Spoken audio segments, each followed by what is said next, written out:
శ్రీ పరాభవనామ సంవత్సర హృదయపూర్వక శుభాకాంక్షలు.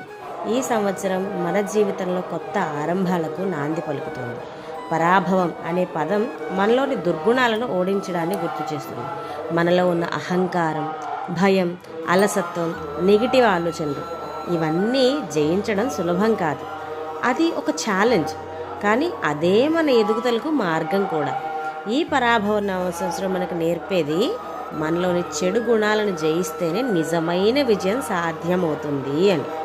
ఈ సంవత్సరాన్ని మనం మన ఆత్మ పరిశీలనకి, ఆత్మవిశ్వాసానికి, మంచి మార్పులకు అంకితం చేద్దాం. మనలోని చెడుని ఓడించి ఉన్నతి వైపు ధైర్యంగా అడుగులు ముందుకు వేద్దాం. మరొక్కసారి మీకు, మీ కుటుంబ సభ్యులకు శ్రీ పరాభవనామ సంవత్సర ఉగాది శుభాకాంక్షలు. నేను మీ Soujanya, spiritual wellness coach and Sanskrit tutor. ధన్యవాదాలు.